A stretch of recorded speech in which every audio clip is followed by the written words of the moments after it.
नमस्कार दोस्तों, स्वागत है आपका हमारे चैनल अनुराग की वाणी पर। आज हम आपको एक ऐसे अद्भुत और रहस्यमय कहानी में ले चलेंगे जो न केवल आपके दिल की धड़कनें तेज कर देगी बल्कि आपके मन को भी झकझोर देगी। कहानी 1946 के एक सर्दी के दिन की है, जब एक परिवार अपने जीवन की सबसे अजीब और डरावनी घटनाओं का सामना कर रहा था। एक ऐसा घर जो न केवल अपनी पुरानी संरचना के लिए जाना जाता है बल्कि वहां छुपी हुई रहस्यमय शक्तियों और घटनाओं के लिए भी। हमारे साथ चलिए एक ऐसी यात्रा पर जहां हर कोना और हर अंधेरे कोना एक नई रहस्य को जन्म देता है। इस कहानी में हम जानेंगे कैसे एक घर की पुरानी दीवारें और ठंडी रातें एक परिवार को धीरे धीरे अपनी ओर खींचती है। क्या सचमुच उस घर में कुछ अलौकिक घटनाएं हो रही थी? क्या वे घटनाएं सिर्फ परिवार के डर का परिणाम थी या फिर कुछ और? जानने के लिए इस दिलचस्प और रोमांचक कहानी को अंत तक देखें। तो बिना किसी देरी के चलिए शुरू करते हैं आज की रहस्यमय कहानी। यह कहानी मेरे साथ बचपन में शुरू हुई जब मेरी दादी ने मुझे यह कहानी सुनाई थी। उन्होंने यह कहानी मुझे सिर्फ एक बार सुनाई थी और फिर कभी नहीं। मैंने कई बार कोशिश की कि वह मुझे फिर से यह कहानी सुनाए, लेकिन उन्होंने कभी नहीं बताया। यह कहानी लंबी हो सकती है, लेकिन इसे समझने के लिए आपको पूरी बात जाननी होगी। दादी का निधन 11 साल पहले 41 साल की उम्र में हो गया था। दादा भी कुछ साल बाद 44 साल की उम्र में चले गए। दुर्भाग्य से मैं उनके अंतिम संस्कार में शामिल नहीं हो सका क्योंकि मैं दूर था। आज भी मुझे इसका पछतावा है, लेकिन मेरे पास और कोई विकल्प नहीं था। मेरा उनके साथ संबंध गहरा नहीं था, लेकिन हम एक दूसरे को अच्छे से जानते थे। हमारे अच्छे और बुरे समय दोनों थे, जैसे हर परिवार में होता है। वे एक गांव में रहते थे और किसान थे। उनका फार्म बहुत बड़ा और गांव में सबसे अमीर था। आज वह जगह खंडहर हो गई है और गांव लगभग खाली है। दादी की वसीयत थी जिसके बारे में कोई नहीं जानता था। उन्होंने अपनी प्रिय चीजें और एक रहस्य मुझे सौंपा, एक नोट के साथ। आशा है कि यह कहानी जो मैंने तुम्हें सालों पहले सुनाई थी स्पष्ट हो जाएगी। मुझे माफ करना कि मैं सब कुछ नहीं बता सकी। जब तुम इसे पढ़ोगे तो समझ जाओगे क्यों। सुरक्षित रहना और आकाश पर नजर रखना। प्रेम के। मैं वकील से पूछा कि यह पैकेज मुझे राजधानी शहर में क्यों दिया जा रहा है जब दादी दक्षिण में रहती थी। उन्होंने बताया कि वह नहीं जानते, लेकिन यह पैकेज उच्च सुरक्षा वाले वॉल्ट से लिया गया था और उनके निदेशक ने उन्हें इसे मुझे सौंपने का निर्देश दिया था। उन्होंने अनुमान लगाया कि दादी ने इसे मेरी 30वीं सालगिरह के कुछ दिन पहले देने के लिए कहा था। हम पूर्वी यूरोप में रहते हैं, बाल्कन प्रायद्वीप पर। द्वितीय विश्व युद्ध के दौरान हमें नाजी जर्मनी ने घेर लिया था और हमला किया था। हमारे पास लड़ने का ज्यादा मौका नहीं था। युद्ध के दौरान सहयोगियों या राज्य सेना ने बड़े बड़े घरों को अपने कमांड सेंटर में बदल दिया था। हर शहर में ऐसे घर होते थे जहां लोगों को कभी जीवित नहीं देखा जाता था। युद्ध के बाद उन्हें राज्य सुरक्षा सेवा यूडीबीआ ने अपने कब्जे में ले लिया। ऐसा ही एक घर मेरे दादा दादी के गांव के पास के शहर में था। हम सभी उसे यूडीबीए के नाम से जानते थे और वह दशकों से खाली पड़ा था। उसके बारे में कई कहानियां थी। आधी रात में रोशनी जलने की, खिड़कियों पर छायादार आकृतियों की, अंदर से आवाजें आने की, और भी बहुत कुछ। किसी ने भी उस घर में जाने की हिम्मत नहीं की। एक बार एक लड़का हिम्मत करके दरवाजे तक गया था। उसने दरवाजा खोलने की कोशिश की, लेकिन वह बंद था। जब उसने अंदर कुछ सुनने की कोशिश की तो उसने अंदर से किसी के भारी सांस लेने की आवाज सुनी और दरारों से आती सड़ी हुई गंध महसूस की। वह डर कर भाग गया। मैं भी उस घर के पास कई बार गया था, खिड़कियों को देखा और सुना, लेकिन कभी कुछ नहीं देखा या सुना। इसलिए मैंने उस कहानी को मिथक मान लिया था। लेकिन यह कहानी मेरी दादी ने मुझे सुनाई थी और यह सब जुड़ा हुआ है। जब मैं 15 साल का था, मेरी दादी ने मुझे यह कहानी सुनाई थी। कहानी कुछ इस प्रकार है। जब जर्मनी ने 1939 में पोलैंड पर हमला किया तो युद्ध शुरू हो गया। दादी ने सेना में सेवा करने के लिए आवेदन किया और उन्हें नर्स के रूप में भेजा गया। वह युद्ध के मैदान में लड़ना चाहती थी, लेकिन उन्हें नर्स का काम मिला। बाद में उन्हें एक गुप्त संगठन में काम करने के लिए भेजा गया। उस घर में 15 लोग थे, 2 डॉक्टर, 3 प्रोफेसर, 1 अधिकारी, पुलिस के सदस्य, 1 इंस्पेक्टर और 2 महिलाएं। मेरी दादी उनमें से एक थी। वे वहां सूचनाएं इकट्ठा करते, वितरित करते, वित्तीय किताबें रखते, न्यायाधीश और वकील के रूप में काम करते थे। कुछ दिनों बाद अजीब चीजें होने लगी। डेजावू, घबराहट, समय और स्मृति का खो जाना, अजीब आवाजें, सामान का इधर उधर हो जाना, बुरे सपने आदि। डेजावू हर दिन की बात हो गई थी। जैसे किसी ने कुछ कहने के बाद फिर से वही बात कही। लोग कमरों में जाते और फिर से प्रवेश करते। दादी ने वहां पूरा 1 साल बिताया और 1944 की गर्मियों में वहां से चली गई। उन्होंने फिर अपने गांव में दादा से मुलाकात की और परिवार शुरू किया। जब मैं घर पहुंचा तो मैंने उस बॉक्स को खोला। उसमें एक डायरी थी जिसमें 1940 से लेकर 1990 तक के लेख थे। अंतिम पृष्ठ पर लिखा था, भगवान मेरी मदद करे, वे सपने नहीं थे। उस वाक्य को पढ़ने के बाद सब कुछ वापस आ गया। मैंने डायरी पढ़नी शुरू की और यह कुछ बहुत ही अजीब था। मैं अब हमेशा डर में जीता हूं, आशा करता हूं कि जो उन्होंने लिखा है वह अब नहीं हो रहा है, लेकिन मैं सच का सामना करने से डरता हूं। अगर यह सच है, भगवान हमारी मदद करे। बाकी सामान जो मुझे बॉक्स में मिला, डायरी के अलावा बहुत दिलचस्प थे। उसमें एक छोटी सी सिरेमिक की मूर्ति थी, शायद किसी ग्रीक देवी की। एक टूटी हुई घड़ी जिस पर SM के अक्षर और 1935 की तारीख खुदी हुई थी, वह 3:27 पर रुक गई थी। एक सोने की अंगूठी थी, उस पर 24 कैरेट का निशान था और बीच में एक माणिक रूबी जरा हुआ था। मैं इसे दुकान पर ले जाकर इसकी कीमत चेक कराऊंगा। एक पुरानी लोकगीतों की किताब थी जिसमें ऑटोमन साम्राज्य के खिलाफ युद्ध की कहानियां थी और एक लौह क्रॉस था, नाज़ी लौह क्रॉस। बॉक्स में मौजूद हर वस्तु के पीछे एक कहानी थी और क्यों वो इसमें शामिल हुई, जैसा कि आप आगे जानेंगे। तो बिना किसी देरी के यहां पहली एंट्री है जो मुझे दिलचस्प लगी। सब कुछ वहीं से शुरू हुआ। 3 सितंबर 1943, शुक्रवार। मेरे दाहिने पैर में अभी भी दर्द होता है जब मौसम बदलने वाला होता है। सारा शराबनल निकाल दिया गया, लेकिन फिर भी ऐसा लगता है कि कुछ अंदर ही रह गया है। निशान बहुत खराब दिखता है। मैं ईमानदारी से नहीं जानती कि मैंने कैसे बचाया, जबकि अस्पताल की हालत बहुत खराब थी। जो कुछ मैंने वहां देखा उसे भूलना मुश्किल है। लोग जिनके अंग उड़ गए थे, भयानक रूप से झुलसे हुए, बिना आंखों, नाक, कान के लोग। एक आदमी ने तो अपनी निचली जबान भी खो दी थी। मुझे नहीं पता वह जीवित कैसे है। मैं उन सब चीजों के बारे में सोचने से बचने की कोशिश करती हूं, लेकिन मुझे लगता है कि अब ये सब मेरे साथ ही चिपक गया है। मैं उन सब भयावहता को कभी नहीं भूल सकती। अगर इसे अस्पताल कहा जा सकता है, इमारत सचमुच गिरने वाली थी, से निकली और अपने किराए के अपार्टमेंट की ओर गई। डॉक्टर ने कहा कि मेरी चोट पूरी तरह से ठीक हो गई है और मुझे डरने की जरूरत नहीं है कि यह संक्रमित हो जाएगी। मुझे डर था कि मैं अपना पैर खो दूं, क्योंकि मैंने लोगों को गैंग्रीन के कारण अंग कटवाते हुए देखा। गैंग्रीन संक्रमित पैर देखना एक भयानक दृश्य है, और बदबू, भगवान, वह भयानक है। एक बार जब वह बदबू आपकी नाक में आ जाती है तो वह कभी नहीं जाती, और हालांकि मुझे लगभग 2 साल पहले चोट लगी थी, फिर भी वह डर मौजूद है। डॉक्टर ने कहा कि कुछ वैज्ञानिक ने कोई चमत्कारिक दवा खोजी है जो गैंग्रीन को रोकने में मदद कर सकती है, लेकिन यह अभी भी निर्माणाधीन है और यहां उपयोग में नहीं आई है। अगर यह सच है तो मुझे उम्मीद है कि हम इसे जल्द ही प्राप्त करेंगे और हर उस व्यक्ति को बचाएंगे जिसे बचाया जा सकता है। मैं सड़क पर चलते हुए लोगों के चेहरों को देख रही थी, धंसे हुए, डरे हुए, आघातग्रस्त। केवल बच्चों की आंखों में अभी भी आशा की किरणें चमक रही थी। उनकी छोटी आत्माएं भगवान की रोशनी की किरणों के रूप में उनकी आंखों में चमक रही थी।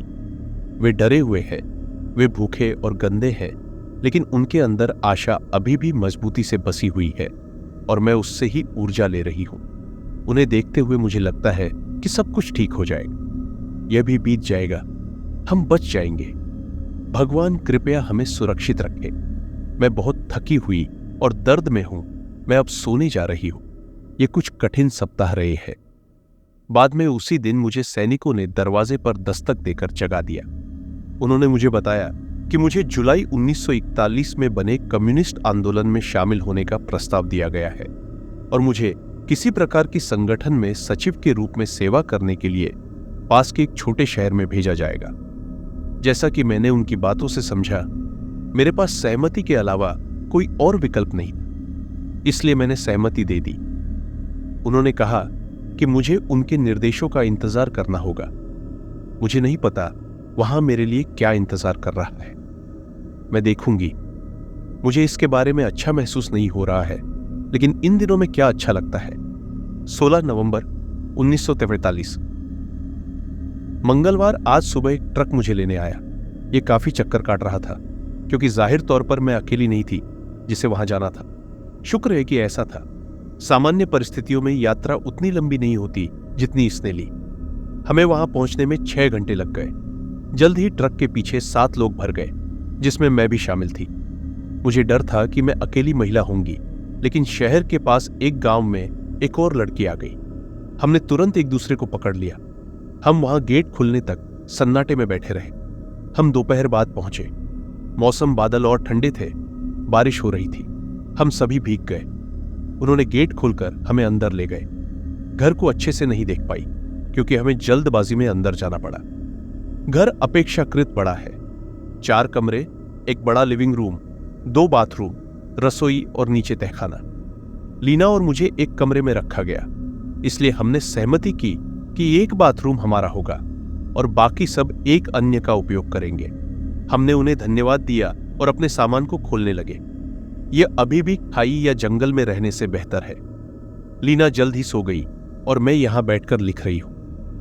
यहां इतनी शांति है, मुझे ऐसा लगता है जैसे हम दोनों इस घर में अकेली है। न एक भी आवाज सुनाई दे रही है, जो अजीब है यह देखते हुए कि नीचे हॉल में 6 आदमी सो रहे हैं। अधिकारी मार्को पहरेदारी पर है।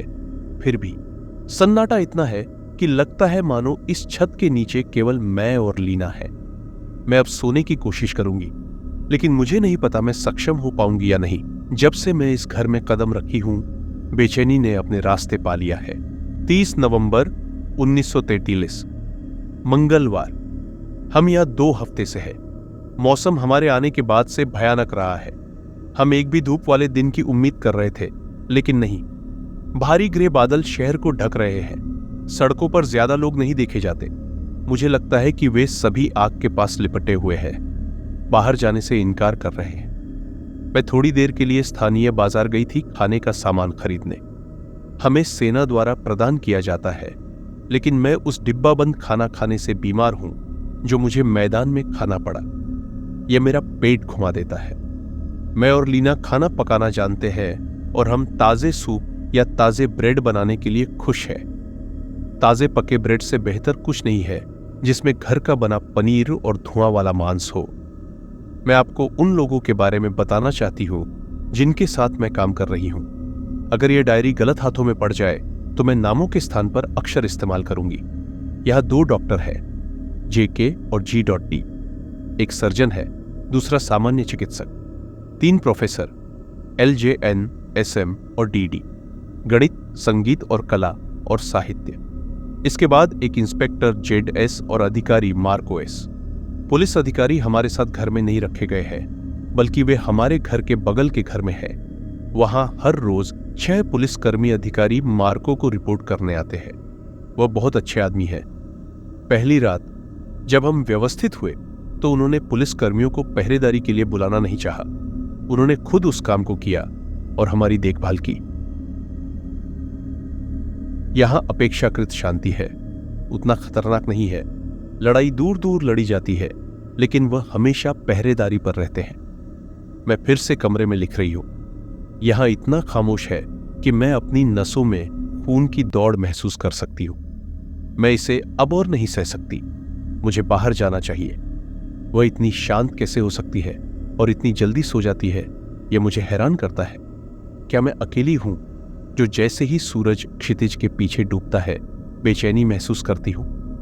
ठीक है, कुछ अजीब हुआ। मैं अभी भी कांप रही हूं। मैंने दरवाजा खोला और हॉल में कदम रखा।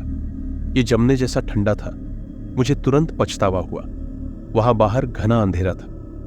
नहीं, मेरा मतलब है अंधेरा था, घना काला अंधेरा। एक पुलिसकर्मी को पहरेदारी पर होना चाहिए था। मुझे लिविंग रूम में मध्यम मोमबत्ती की रोशनी दिखनी चाहिए थी, लेकिन नहीं, यह पूरी तरह से काला था। मैंने कुछ कदम उठाए और लगभग दिल का दौरा पड़ गया।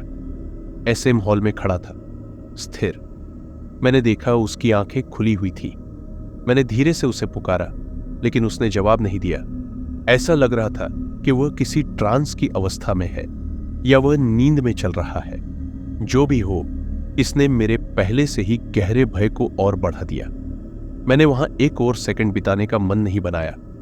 मैंने कमरे में लौटकर दरवाजा जोर से बंद किया, लीना को जगा दिया। उसने मेरे पीले चेहरे को देखा और तुरंत पूछा कि क्या हो रहा है। मैंने उसे यह नहीं बताया कि क्या हुआ, क्योंकि मैं उसे डराना नहीं चाहती थी।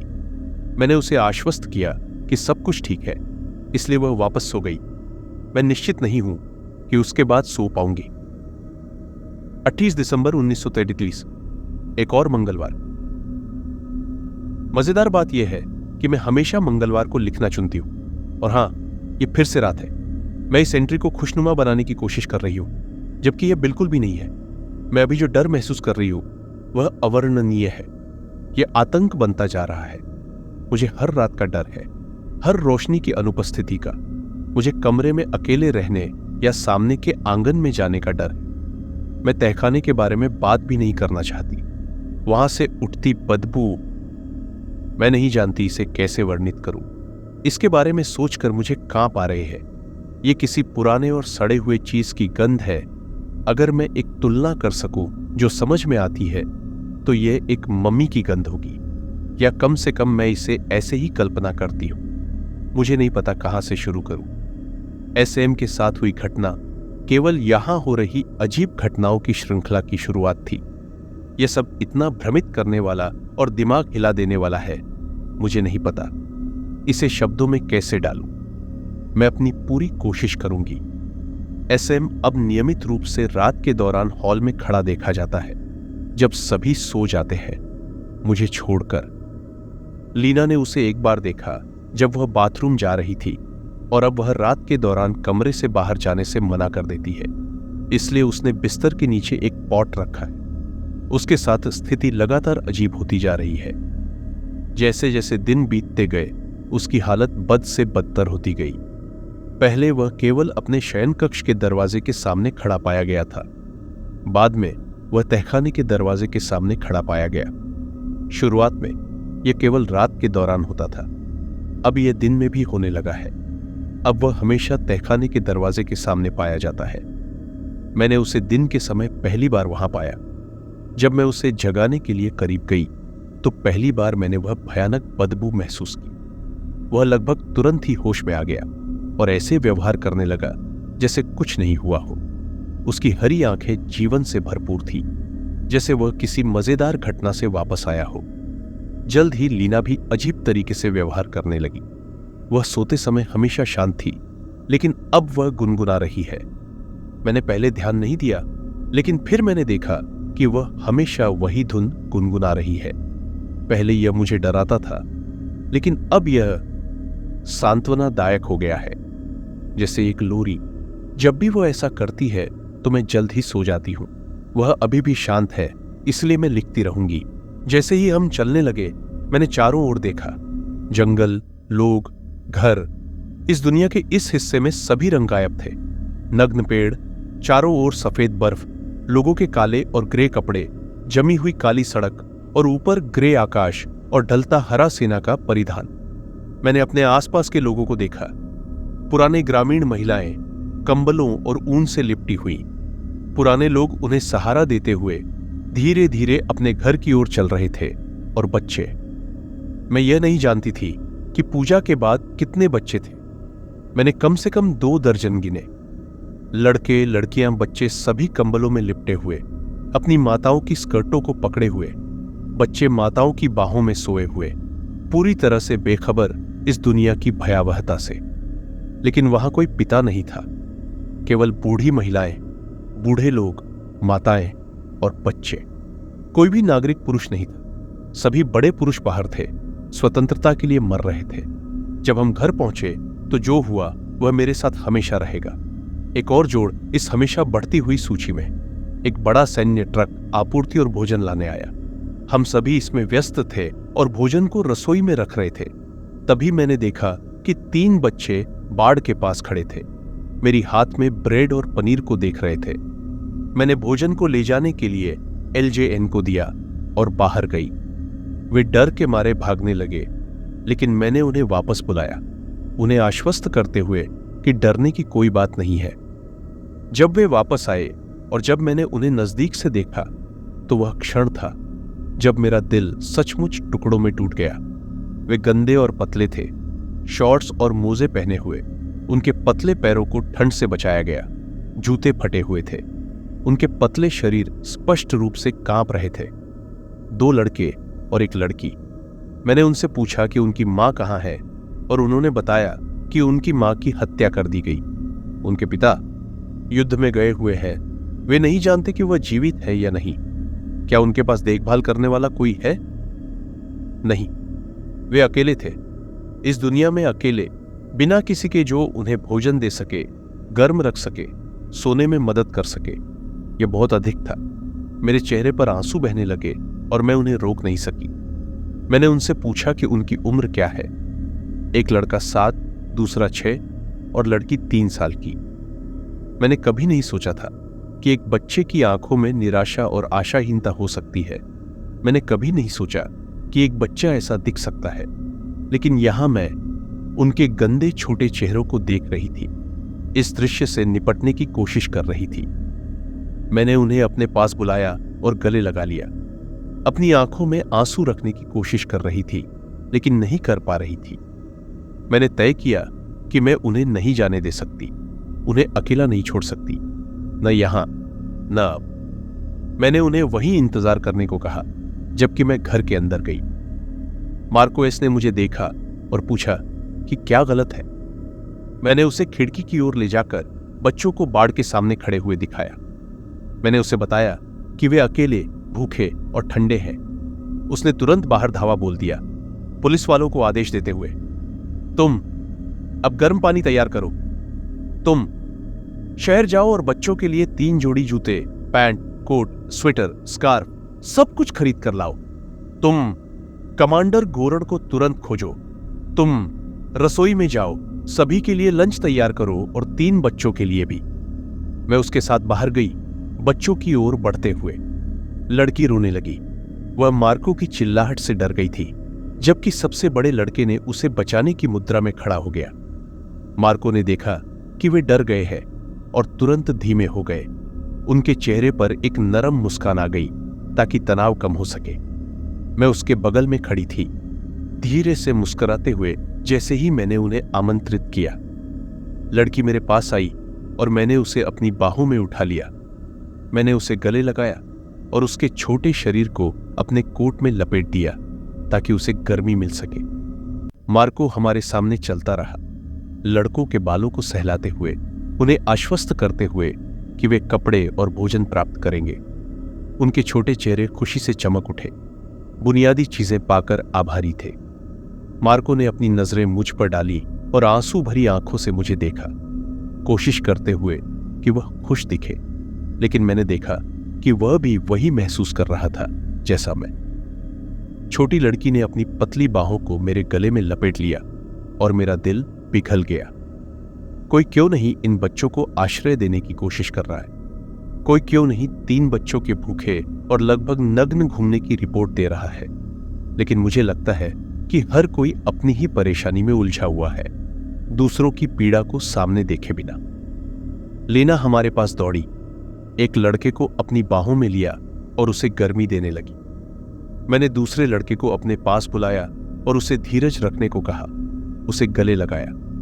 हम घर के अंदर आए, बच्चों को गर्मी देने के लिए और गर्म भोजन उन्हें आंशिक रूप से आराम देने के लिए, यहां तक कि जब उनमें से सबसे बड़े बच्चे ने हमारे लिए धन्यवाद कहा, उनके छोटे हाथों ने हमें आश्वस्त किया और उन्होंने हमारे दिलों में खुशी का संचार किया।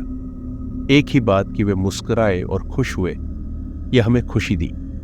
मैंने लड़कों से एक के बाद एक अपने बारे में बताया कि मेरे पास एक इन्फेंट्री जोन है, मैंने कैसे नर्सिंग किया, कंबल और भोजन लिया, अपने बचे हुए दिनों का ध्यान रखा। और जब मैंने यह सब बताया, उन्होंने मेरी कहानी सुनी और सबसे बड़ा लड़का एक पल को रुका और फिर एक कागज पर एक नाम लिखा।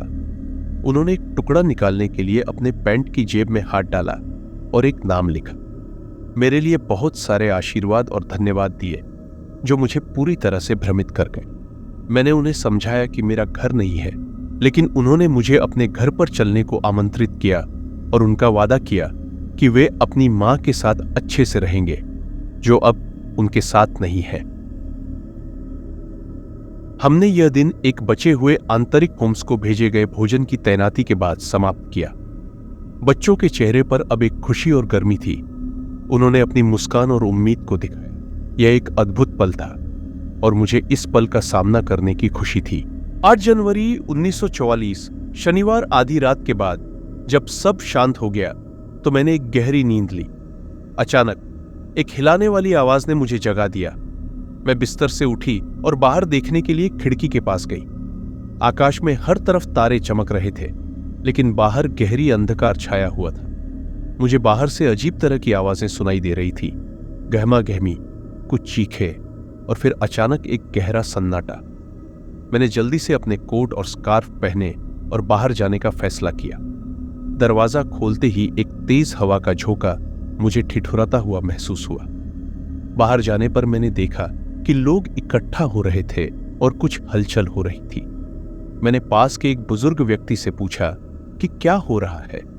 उन्होंने बताया कि एक नया आक्रमण हुआ है और आसपास के गांवों से लोग हमारे इलाके की ओर भाग रहे हैं। मैंने तेजी से सोचा कि हमें इन लोगों की मदद करनी होगी। मैंने सबसे पहले इन लोगों को तंबू और गर्म कपड़े प्रदान करने का आदेश दिया। लोग दयालुता से हमारी ओर देखने लगे और हमने जल्दी से सभी की जरूरतों का ध्यान रखना शुरू कर दिया। उन लोगों के लिए हमें तुरंत भोजन और अन्य आवश्यक वस्तुएं उपलब्ध करानी पड़ी। दिन के दौरान मैंने खुद को एक असाधारण स्थिति में पाया। युद्ध के कारण निरंतर तनाव और असुरक्षा के बावजूद आज की गतिविधियों ने मुझे महसूस कराया कि यह सब सही दिशा में जा रहा है। लोगों को आवास मिल गया था, उन्हें गर्म भोजन मिला और उनके दर्द को समझने के लिए हमें समय मिला। फिर मुझे बच्चों की याद आई। मैंने उनके लिए एक छोटे से खेल के आयोजन की योजना बनाई। हमने कुछ पुरानी खेल सामग्री इकट्ठा की और छोटे छोटे खेल शुरू किए। बच्चों के चेहरे पर हंसते हुए देखकर मुझे खुशी हुई। उन्होंने मुझसे कई सवाल किए, मुझे खेल में शामिल किया और बहुत अच्छा समय बिताया।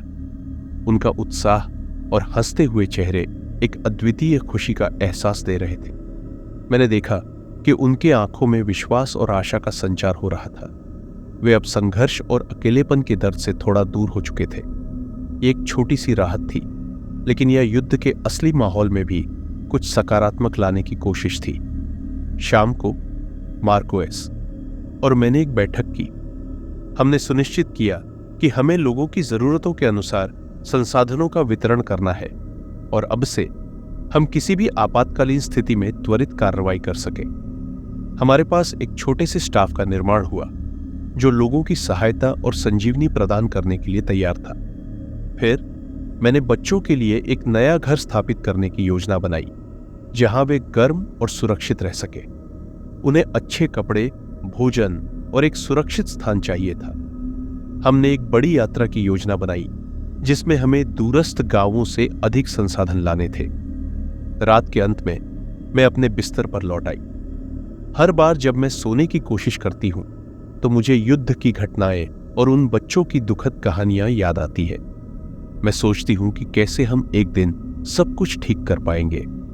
युद्ध की इस अंधेरी रात के बावजूद छोटे छोटे उजाले और अच्छे काम मुझे उम्मीद देते हैं कि एक दिन शांति और खुशहाली वापस आएगी। इस क्षण में मैंने महसूस किया कि हमें हर परिस्थिति में एक दूसरे के लिए खड़ा रहना होगा, क्योंकि यही मानवीयता की असली परिभाषा है। 9 जनवरी 1944 रविवार। आज सुबह मैं जल्दी उठ गई। मैं कुछ समय के लिए सो नहीं पाई थी और जब मैंने सुबह की ठंडक महसूस की तो मुझे पता चला कि मुझे आज कुछ बदलाव करना होगा।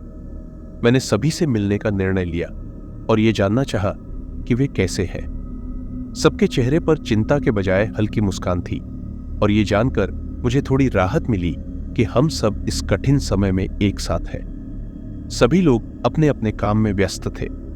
तंबू और अन्य सुविधाएं लोगों की मदद के लिए लगाए गए थे और बच्चों के लिए एक विशेष क्षेत्र तैयार किया गया था जहां वे सुरक्षित और आरामदायक महसूस कर सकें।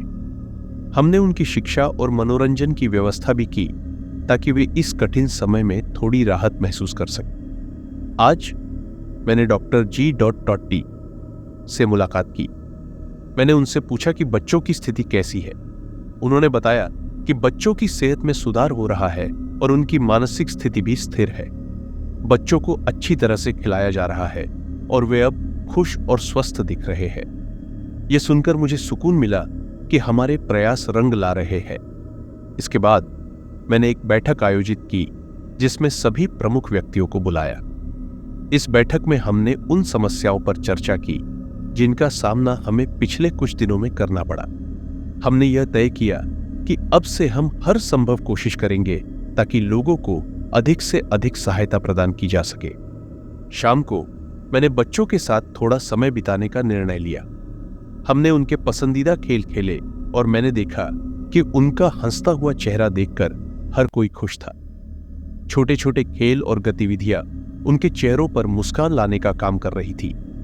मैं समझ गई कि यह छोटा सा प्रयास भी हमारे दिन को बेहतर बना सकता है और हमें इस कठिन समय में एक दूसरे के करीब लाने का काम कर सकता है। रात को मैंने फिर से घर के चारों ओर नजर डाली। सब कुछ ठीक लग रहा था, लेकिन दिल में एक अजीब सी बेचैनी बनी हुई थी। बच्चों को देखकर मुझे थोड़ी राहत मिली थी, लेकिन कहीं ना कहीं इस अंधेरे समय का डर मुझे परेशान कर रहा था। मैंने सोचा कि हमें इस अंधेरे को दूर करने के लिए और मेहनत करनी होगी। हमें एक दूसरे का सहारा बनना होगा और इस कठिन समय में एक साथ आगे बढ़ना होगा। हमारे प्रयासों और एकता की ताकत ही हमें इस युद्ध और उसके दुखों से बाहर निकाल सकती है। रात के अंत में जब मैं सोने की कोशिश कर रही थी तो मैंने एक नई उम्मीद की किरण देखी। यह उम्मीद हमारे छोटे छोटे प्रयासों, हमारे साहस और हमारी एकता की वजह से ही संभव हो सकती है। हमने बच्चों के साथ बिताए हुए समय को एक नई शुरुआत के रूप में देखा और यह यकीन किया कि हम इस युद्ध के अंधकार में भी एक दूसरे के लिए एक प्रकाश स्रोत बन सकते हैं। इस सोच के साथ मैं सोने चली गई, यह जानकर कि हम सभी मिलकर इस युद्ध के संकट को पार करेंगे और एक दिन शांति की ओर बढ़ेंगे। 10 जनवरी 1914 से सोमवार सुबह की ठंड में मैंने फिर से घर की स्थिति का जायजा लिया। सब कुछ सामान्य लग रहा था, लेकिन मेरी चिंता और बेचैनी खत्म नहीं हो रही थी। हम सभी इस समय की चुनौती का सामना कर रहे थे और एक सकारात्मक वातावरण बनाए रखने की पूरी कोशिश कर रहे थे। बच्चों के साथ समय बिताने का सिलसिला जारी रहा। आज हमने उन्हें एक छोटी सी कहानी सुनाई और कुछ किताबें पढ़ने की व्यवस्था की। उनका चेहरा देखकर ऐसा लगता था कि उन्हें थोड़ा सुकून मिला है। ये छोटे छोटे पल ही हमें इस कठिन समय में धैर्य और ताकत प्रदान कर रहे थे। हमने तय किया कि अब से हम बच्चों को नियमित रूप से पढ़ाई के लिए कुछ सामग्री उपलब्ध कराएंगे और उनकी मानसिक स्थिति को बेहतर बनाने के लिए नई नई गतिविधियां करेंगे। लीना और मैं बच्चों के साथ हर संभव समय बिताने का प्रयास कर रहे थे ताकि उनका मनोबल ऊंचा रहे। दिन के समय कुछ सरकारी अधिकारी हमारे पास आए। वे बच्चों की देखभाल की स्थिति का निरीक्षण करने के लिए आए थे और यह जानने के लिए कि क्या हमें किसी अतिरिक्त मदद की जरूरत है। हमने उन्हें हमारे द्वारा किए गए प्रयासों और सुधारों के बारे में बताया। उन्होंने हमारी मेहनत की सराहना की और हमें आगे बढ़ने के लिए प्रोत्साहित किया। इस दौरान मैंने मार्को एस से भी बात की। उन्होंने हमें आश्वासन दिया कि बच्चों के परिवार की खोज जारी है और हम उन्हें जल्द ही उनके परिवार के पास भेज सकेंगे। यह सुनकर हमें थोड़ी राहत मिली कि बच्चों की देखभाल और उनकी भविष्य की सुरक्षा सुनिश्चित हो सकेगी। रात के समय मैंने एक नई योजना तैयार की। हम बच्चों के लिए एक विशेष सपनों की दुनिया बनाने की सोच रहे थे, जिसमें वे अपनी कल्पनाओं को व्यक्त कर सके और कुछ समय के लिए इस कठिन वास्तविकता से दूर हो सके। लीना और मैं इस योजना पर काम कर रहे थे और यह सुनिश्चित कर रहे थे कि बच्चों को हर संभव खुशी मिल सके। रात को जैसे ही मैं सोने गई, मैंने एक गहरी सांस ली। इस समय की चुनौतियों के बावजूद हमें उम्मीद थी कि हम एक बेहतर भविष्य की दिशा में बढ़ रहे हैं। हमारी एकता, साहस और प्रयास हमें इस अंधेरे समय से बाहर निकलने में मदद करेंगे। 12 जनवरी 1944 बुधवार कुछ दिन बीत चुके थे और जीवन फिर से एक स्थिरता की ओर बढ़ रहा था। बच्चों के चेहरे पर हंसी और उनकी खुशियां हमें ताकत प्रदान कर रही थी। हमने सभी की मदद से एक छोटी सी पार्टी आयोजित की, जिसमें बच्चों ने विभिन्न खेल खेले और कुछ नए गाने सीखे। सभी लोग इस समय की कठोरता से थोड़ी राहत महसूस कर रहे थे। बच्चों की खुशी और उनकी मुस्कान हमें एक नई ऊर्जा प्रदान कर रही थी और हम सभी इस विश्वास के साथ आगे बढ़ रहे थे कि इस कठिन समय का अंत नजदीक है। रात को मैंने अपनी डायरी में लिखा कि हमें हर दिन नए तरीके से अपने संकल्प को मजबूत करना होगा। हमें इस समय को अपने आत्मबल की परीक्षा मानकर पूरी ताकत के साथ सामना करना होगा। हमने अपने प्रयासों को जारी रखा और यह सुनिश्चित किया कि हर कोई, विशेषकर बच्चे, सुरक्षित और खुश रहे। यह अंधेरा समय भी एक दिन समाप्त होगा और हम सभी फिर से एक नए दिन की ओर बढ़ेंगे। इस विश्वास के साथ मैंने सोने की तैयारी की। इस समय के हर पल को जीते हुए हम सभी ने अपने अपने तरीके से इस कठिनाई का सामना किया और एक दूसरे का सहारा बनकर इस अंधेरे समय को पार करने की कोशिश की। 15 जनवरी 1944 शनिवार। आज सुबह जब मैंने उठकर घर का निरीक्षण किया तो मुझे लगा कि हमने अपने प्रयासों से एक बड़ा बदलाव किया है।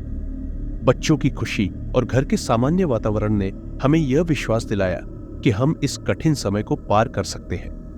बच्चों को उनके रिश्तेदारों के पास भेजने की योजना पूरी हो चुकी थी और उनका परिवार उन्हें लेने के लिए आ रहा था। इस खुशी के पल को देखकर हमें बहुत संतोष मिला।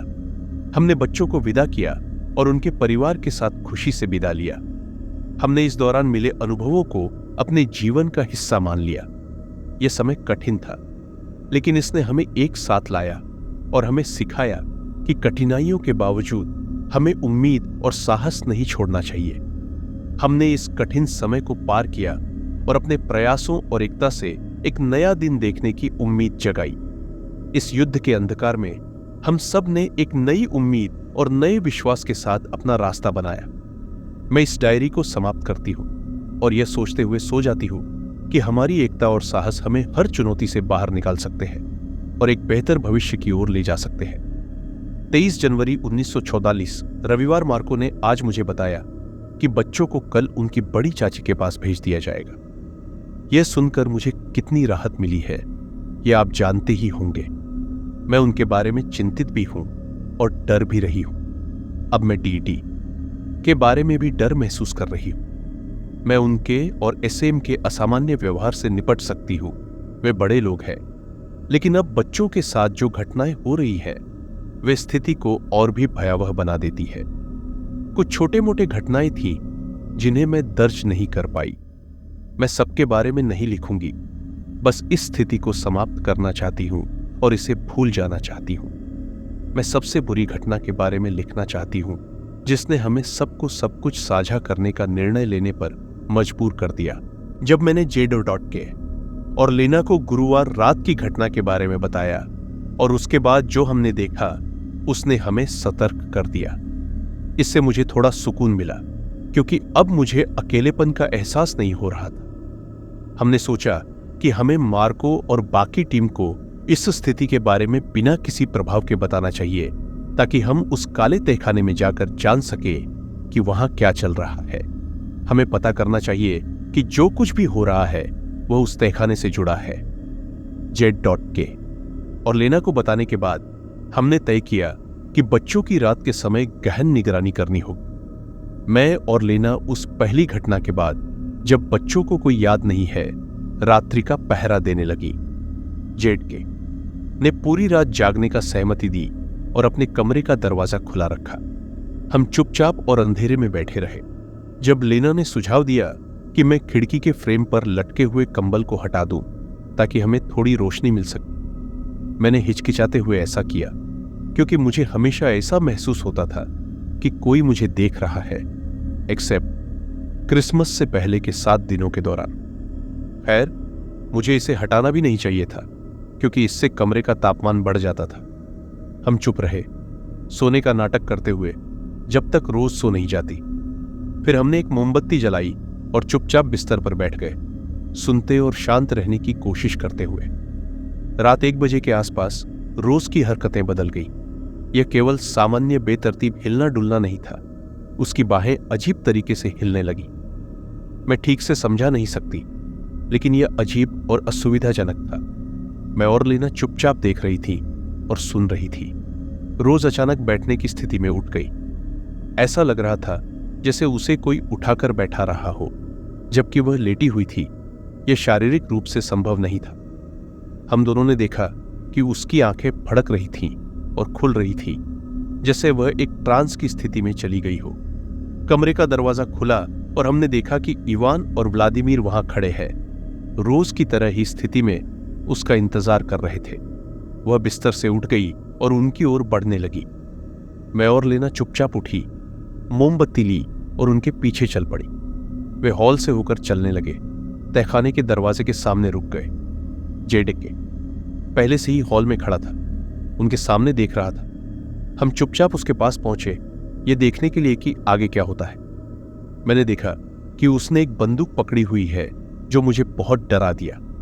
मैंने और लेना ने उसे हड़बड़ी में फुसफुसाते हुए बंदूक को वापस रखने के लिए कहा, लेकिन उसने हमें नजरअंदाज कर दिया और बंदूक को अपने दाहिने जांघ पर कस लिया।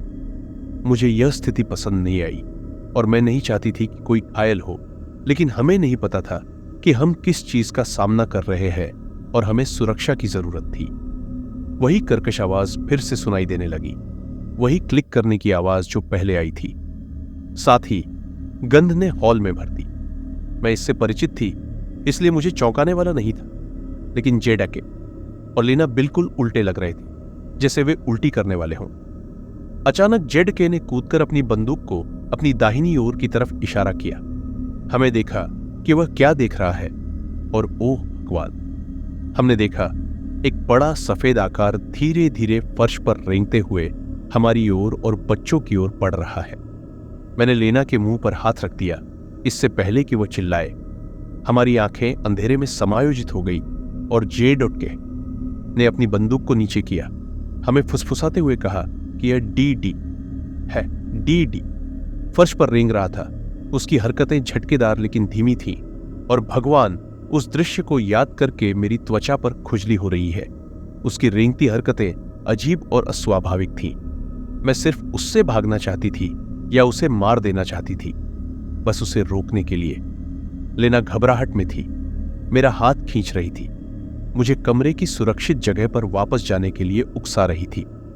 क्या आपने कभी इतनी डरावनी स्थिति का सामना किया है कि आपकी आवाज चली जाती है और आप बस कराह सकती है, रोते और कांपते हुए?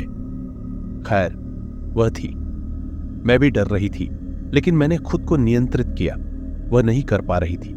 मुझे पछताया कि मैंने उसे यह सब करने के लिए कहा।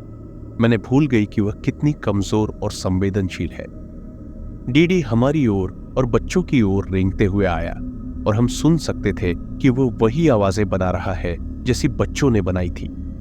वह धीरे धीरे तहखाने के दरवाजे की ओर बढ़ रहा था और बच्चों के पास जा रहा था। सभी 3 बच्चे फर्श पर उसी तरह लेटे हुए थे जैसे डी था, और हम तीनों उसे देख रहे थे। कोई भी हिल नहीं सकता था या कुछ नहीं कर सकता था। भगवान, हम देख रहे थे। ये क्या था? ये सब क्या था? इसका क्या मतलब था? जेडेके ने मेरा हाथ पकड़ते हुए फुसफुसाया, क्या तुम ये सुन रही हो? दरवाजे के पीछे सुनो। मैं और लेना ने उसकी ओर देखा और दरवाजे पर ध्यान केंद्रित किया। जो हमें सुनाई दिया वह बहुत ही हल्की, मुश्किल से सुनाई देने वाली फुसफुसाहट थी, जो दरवाजे के पीछे से आ रही थी। मैंने बहुत ध्यान केंद्रित किया कि फुसफुसाहट क्या कह रही है। मेरे दृष्टि के कोनों में अंधकार भर गया।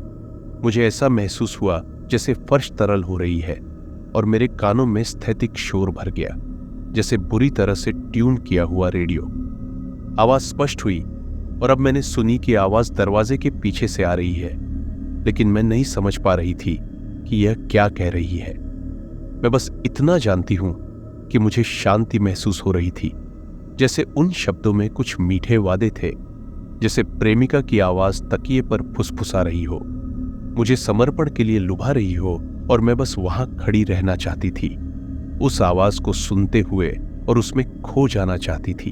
अब जब मैं पीछे मुड़कर देखती हूं तो मैं समझती हूं कि एस लेम की आंखें क्यों चमक रही थी जब मैंने उन्हें इस स्थिति से जगाया। अब मुझे पता है कि क्या हो रहा है।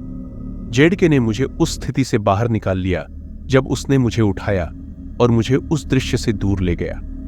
मैंने देखा कि उसने लेना को उठाया और उसे मेरे बगल में बिस्तर पर फेंक दिया। उसने दरवाजा बंद कर दिया जैसे हम दोनों विरोध कर रहे थे। उसने बच्चों को अकेला छोड़ दिया।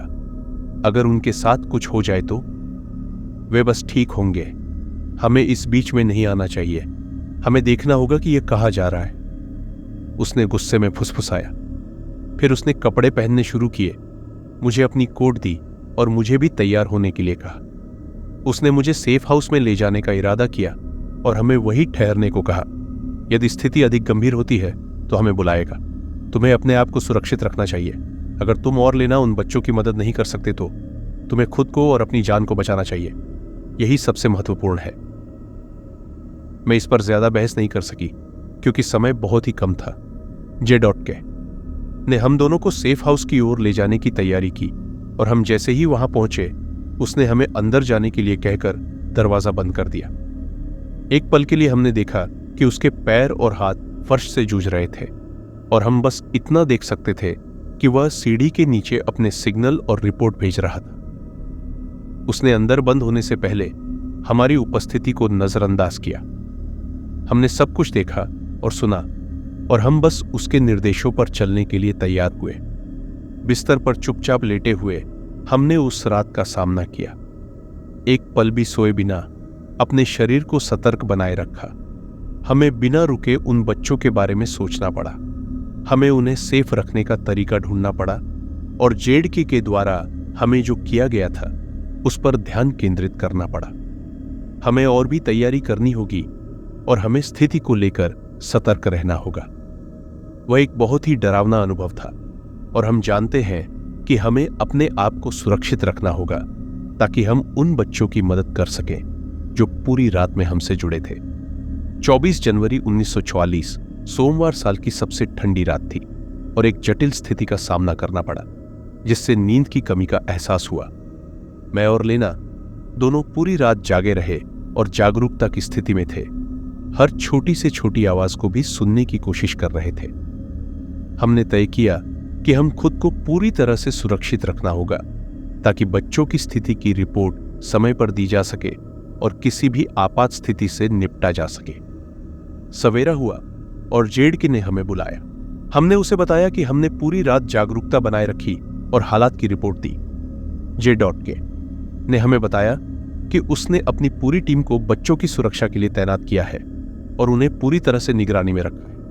उसने हमें आश्वस्त किया कि टीम ने डी के खिलाफ सुरक्षा उपाय किए हैं और बच्चों को सुरक्षित स्थान पर रखा है।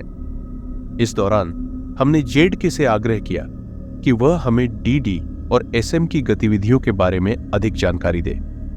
जेडके ने हमें बताया कि डी और एसएम के बीच कुछ संलिप्तता है और यह स्पष्ट है कि उनकी गतिविधियां बच्चों की स्थिति को प्रभावित कर रही है, लेकिन इसके बावजूद हम अभी भी पूरी तस्वीर को समझने में असमर्थ हैं। उस दिन की शुरुआत में हमें जेडके ने हमें बताया कि टीम ने डी और एसएम के लिए एक नया उपाय अपनाया है। टीम ने एक विशेष प्रकार की सुरक्षा बाड़ लगाई है जो डी के संभावित प्रभावों को रोक सकती है। उन्होंने यह भी बताया कि किसी भी आकस्मिक स्थिति से निपटने के लिए हम तैयार रहे। जे.के ने हमें बताया कि स्थिति अभी भी गंभीर है, लेकिन हम उसके नियंत्रण में हैं। उसने हमें आश्वस्त किया कि टीम ने बच्चों की सुरक्षा को प्राथमिकता दी है और हमें भी अपनी सुरक्षा के लिए पूरी तरह से सतर्क रहना होगा। उस दिन की शाम को हम और लेना एक बार फिर से जेडके के निर्देशों पर काम करने लगे। हमें बच्चों की निगरानी और उनके कमरे के आसपास सुरक्षा पर ध्यान देने के लिए कहा गया। हमें यह सुनिश्चित करना था कि कोई भी व्यक्ति या वस्तु जो खतरा पैदा कर सकती है उसे तुरंत नियंत्रित किया जाए। रात को हमने जेडके की सलाह के अनुसार बच्चों की सुरक्षा को प्राथमिकता दी और पूरी रात के लिए निगरानी की। हर कोई स्थिति की गंभीरता को समझ रहा था और इस बार हमें किसी भी आपात स्थिति का सामना नहीं करना पड़ा। हमें उम्मीद थी कि अगले दिन स्थिति थोड़ी सामान्य हो सकती है और हम जल्द ही एक स्थिर और सुरक्षित वातावरण प्राप्त कर सकते हैं। लेकिन इस समय तक हमें सतर्क रहना होगा और हर छोटी से छोटी बात पर ध्यान देना होगा ताकि हम बच्चों की सुरक्षा को सुनिश्चित कर सकें। 25 जनवरी 1944 मंगलवार सुबह के समय जब सूर्य की पहली किरणें कमरे में आ रही थी तो हमें एक और आपात स्थिति का सामना करना पड़ा। हमने सुना कि एक व्यक्ति सहायता के लिए आया है। वह व्यक्ति बुरी तरह से घायल था और बहुत अधिक खून बह चुका था। हमने तुरंत मदद के लिए कदम उठाए और उसे इलाज के लिए तैयार किया।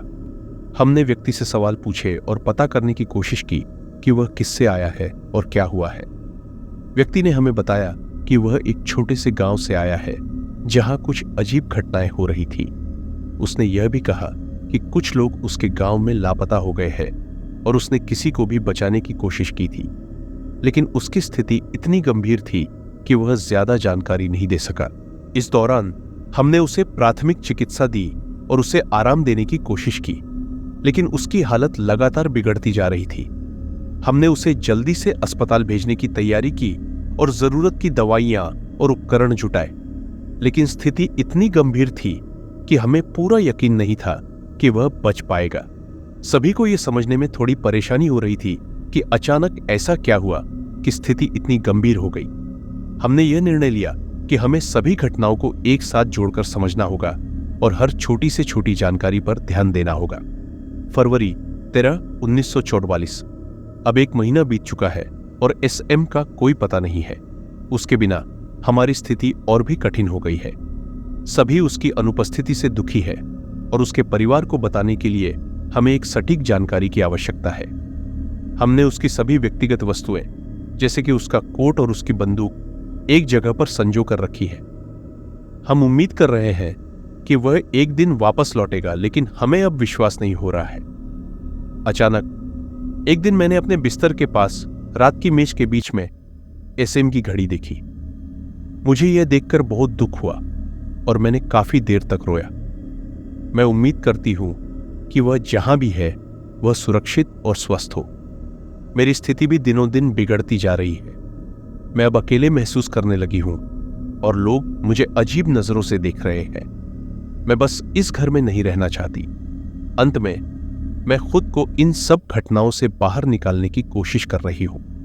मुझे लगता है कि यह घर हमें तंग कर रहा है और हम किसी भी तरीके से इससे बाहर निकलना चाहते हैं। जब मैं खिड़की से बाहर देखती हूं तो मुझे लगता है कि पड़ोसी मुझे अजीब तरीके से देख रहे हैं। उनकी बाहें लंबी लग रही है और सब कुछ अजीब सा लग रहा है। मैं थक चुकी हूं और बस अब शांति चाहती हूं।